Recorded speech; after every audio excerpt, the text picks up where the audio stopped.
anticipate approximately 100 additional officers will be on standby. Force,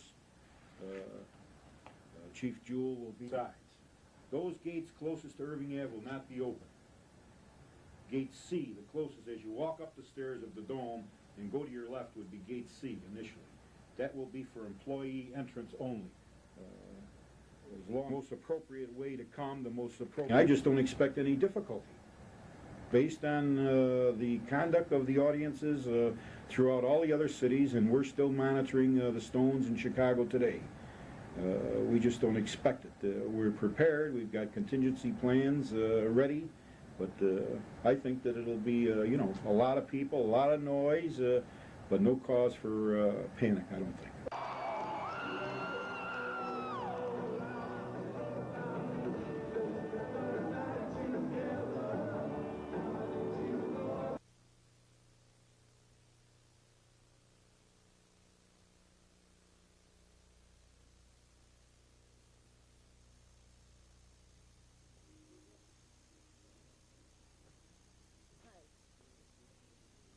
Channel 3, trying to find them. Are they here? I have no comment. Are they not here? I have no comment. Well, then why can't we come in? I mean, if they're not here, so the reason we can't come in? If they're coming here for the purpose of interviewing them, they're not interviewing. Okay, they're eating their Thanksgiving dinner.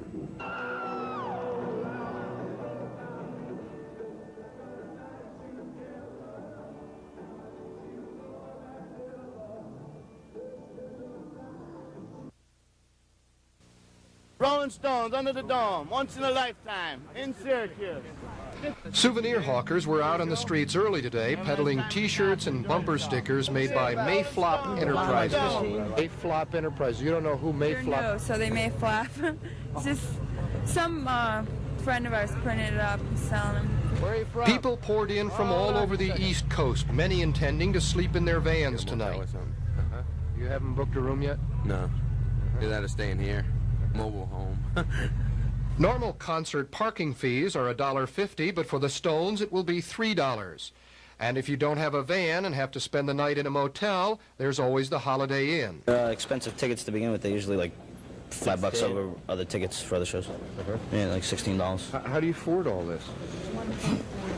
Good question. I'm afford it. Student loans. My education just went down the tubes. Liquor stores on campus began doing a booming business late this afternoon. Here we are at a dark bulletin board in the university section. 2 tickets for the Rolling Stones, $150 will take both. Now this is illegal, folks. These fellows from Westchester County at the phone booth want to buy tickets. They came here assuming someone would be scalping. Well, there's Stones in the air today. Your official Stone station, 94 Rock, and keep you covered all through the entire thing tonight and tomorrow. Radio stations like WSYR-FM, the so-called official Stones station, have been talking about nothing else for weeks. Syracuse weather for the show tonight. Look for cloudy skies. Things are going to get windy. This is not your normal rock and roll act. This is an institution. So this not only has appeal to teens who are going to see an event, but a lot of nostalgia, too. For if people are spending money on hotels, motels, souvenirs, and parking, this is where the money is really at. Records. The sales in the last 2 weeks have been incredible. Of course, we've had the entire catalog on sale, too, which has really helped a lot.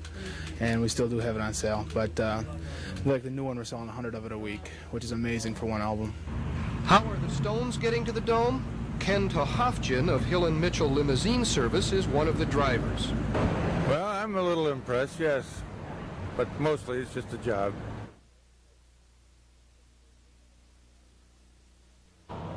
If you're one of the people who expected police and motorists to be pulling their hair out because of the traffic problems caused by the Stones concert, then you're in for a surprise. Even as the Dome doors opened at 3:30, traffic in the Dome area was not only manageable, but being managed quite well. Of course, a lot of people from this area parked at the Manley Fieldhouse or other lots in the area and took the shuttle buses. But people from out of town, and there were a lot of them, who are unfamiliar with our way of doing things, parked downtown and braved the chilly afternoon winds to walk up. But no matter how they came or how far they came, everybody seemed as excited as a child on Christmas morning. Stones are great. Anyone would come for anyone to see the Stones. What time did you leave Massachusetts? 8:30. This morning? Yeah. What kind of trip was it? It was good. We had a good time. Hardy trip. And was it worth it to see the Stones? Yes, definitely. They're the greatest rock and roll band.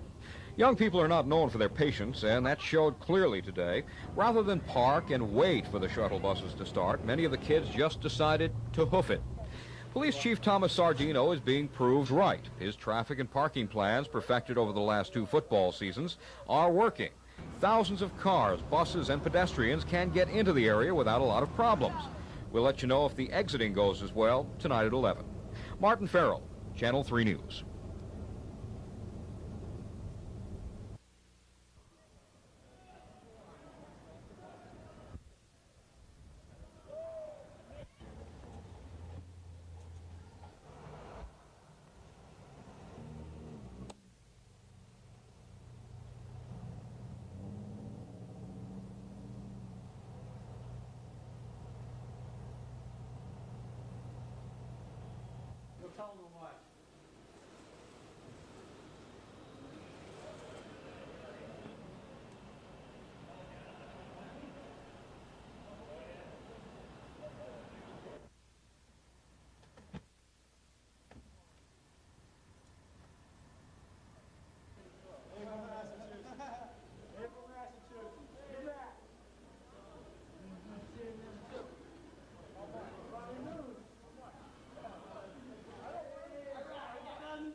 Stones fans shuffled cheerfully onto shuttle buses in downtown Syracuse. By dinner time, when we checked out this departure point, police said more than half the dome was filled.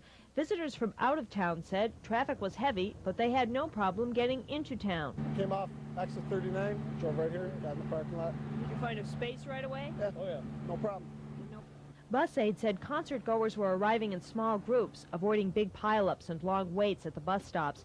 Veteran Dome event workers said moving people to this concert was easier than for other Dome events. It's been a lot smoother, a better crowd. They're more polite. Up on the hill, fans trooped into the Dome in orderly fashion. Police said many people parked downtown and walked up the hill. Police at the command post set up opposite the arena were relieved by reports from their patrol units that everything was running smoothly, but they were taking no chances. A salt truck equipped with a plow stood ready to work the hilly access roads in case the weather changed suddenly. By 7:30, traffic coming up Irving Avenue toward the Dome had slowed to a trickle. Ticket scalping went on freely, but police said they received no complaints about it. Scalpers, they said, were having trouble unloading their tickets, and prices had plummeted to $5 apiece. Police said fans also were cooperating with the no liquor rule. We know that there were some people with bottles of beer that were stacked at the door. Instead of depositing them someplace, I guess they emptied them in an appropriate manner and just left the bottles outside. The Stones gave a rompin' stompin' concert inside the Dome here tonight, but because Mick Jagger was reportedly upset about something Channel 3 News reported, we couldn't get inside to show it to you. When we got to the Dome, we were told that all security personnel had standing orders to prevent us from shooting anything inside the stadium. No, I'm just telling you, there's no cameras allowed in here around pass. You're outside.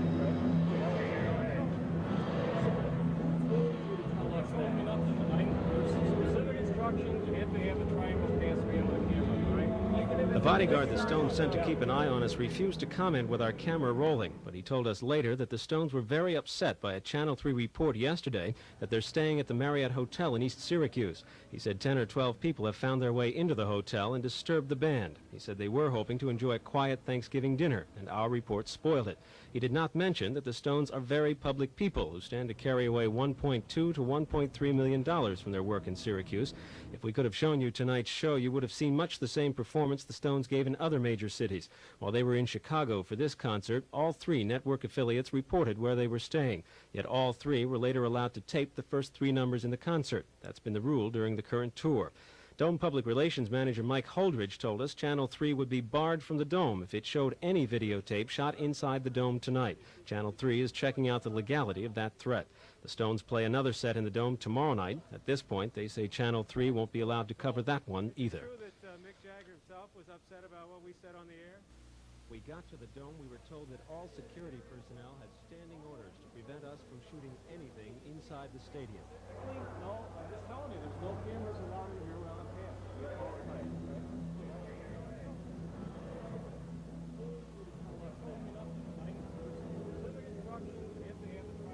Unfortunately, in the heat of some activities such as the Rolling Stones, there has been some problems. And that's not something neither I nor the staff of the Carrier Dome like to see happen. I regret that inconvenience. Unfortunately, there are times when you reach a point that you can't control everything in one of these things, and hopefully a lesson's been learned from this experience, and it won't happen again. Period. Period.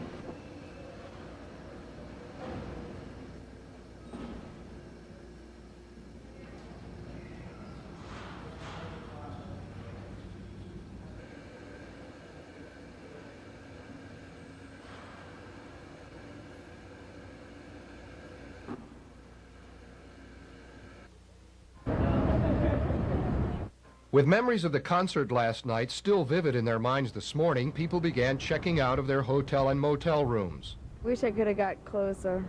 Yeah, we couldn't really see because we were on the floor and we couldn't see them, but we had to stand up on the seats and we got to see them a little bit. When we went up higher, it was better than being down on the floor because it was just so crowded and on all one level. And the sound was good. Paper said there was a lot of marijuana smoke in the air. That's to be expected at concerts. Yeah. Did it bother you? No. No, we're from the city, and it was a lot quieter here and a lot less smoking. It was some more controlled than say at the Garden, because you know I went to see them at the Garden a long time ago, so it was wild there. Here it was so controlled, had everything. The security it was really clean. In city police court this morning, 9 people faced charges ranging from drug possession to resisting arrest to disorderly conduct. 19-year-old Mark Gibson of Westchester County told Judge James Anderson he was not attempting to crash the gate last night. He just wanted to see a friend inside the Dome. But 2 members of the T-shirt squad removed him, and in the process, he got bruised and cut. I would like to know whether you felt you were mishandled by the security police. No, I don't think you won't say that? No, Excuse me. Judge Anderson adjourned Gibson's case and put him on probation for 6 months. Others were not so lucky. Here at the Holiday Inn downtown, where the Stones road crew and Molly Hatchet spent the night, they removed the furniture from the lobby.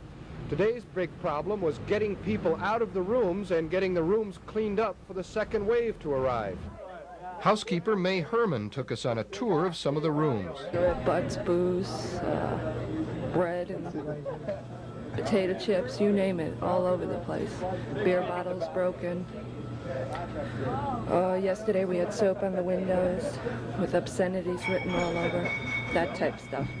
One young man from Canada explained how easy it was for him to buy marijuana moments after he arrived in town yesterday. We just went down to the market for some beer, and I asked one guy there, and that was it. It was really easy, and good prices. The Molly Hatchet Band, a southern country rock group, warmed up the crowd for the Stones yesterday. The leader of the group, Dave Lubeck, told us what it was like for him. We were burned out when we were playing. I just remember this morning I played last night, but because we've been touring for the last 2.5 months every day straight, and But it's a heck of a show. It's a big production, no doubt about it. Is this the first time you've appeared with the Rolling Stones or not? This was the first of a couple of dates, last night's performance, and tonight we'll play, and then myself and the rest of the band will go back home to Jacksonville in preparation to we're going to go tape a bunch of TV shows on the West Coast. Solid Gold and stuff like that. Did you get to hang out at all with the Stones or not?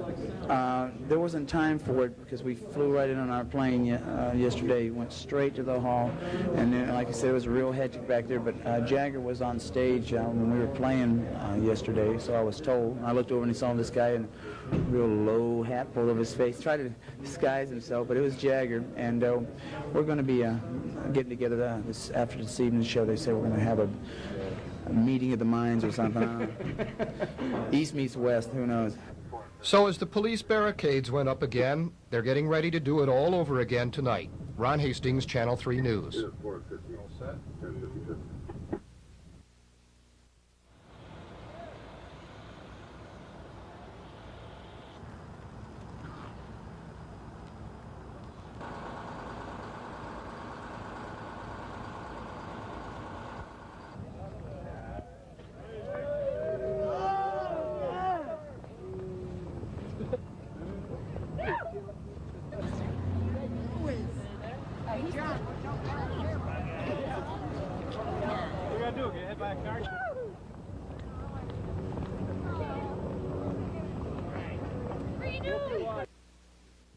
Unfortunately, in the heat of some activities such as the Rolling Stones, there has been some problems.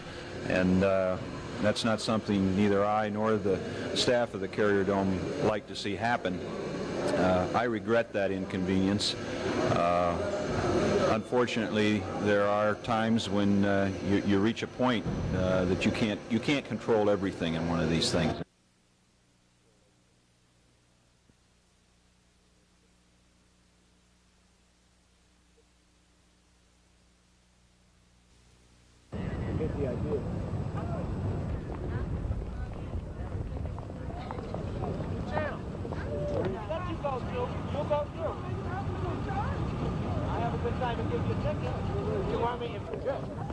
Is this Marshall Street?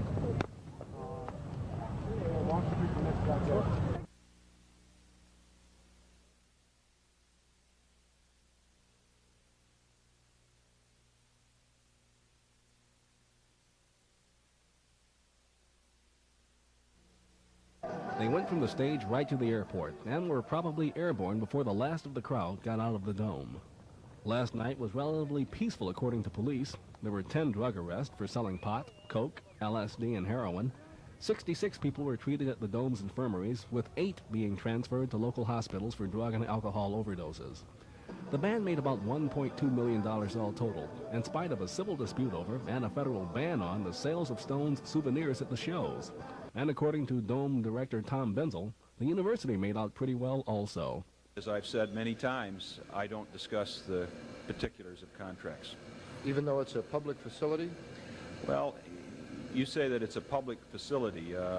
Syracuse University is a private institution, and the Carrier Dome is an integral part of the university. So I guess in the way I'm defining it, we are a private institution, and this is a private facility. Motels in the campus area did booming business during the group's stay in Syracuse. There were reports of some vandalism at one motel, reports of a more than usual amount of housekeeping at some others, and a higher than usual loss of towels and ashtrays. As for the Marriott, where the Stones and their roadies stayed, there were none of the reports of wrecked rooms which followed in the Stones' wake in their younger days. Mike Powell, Channel 3 News.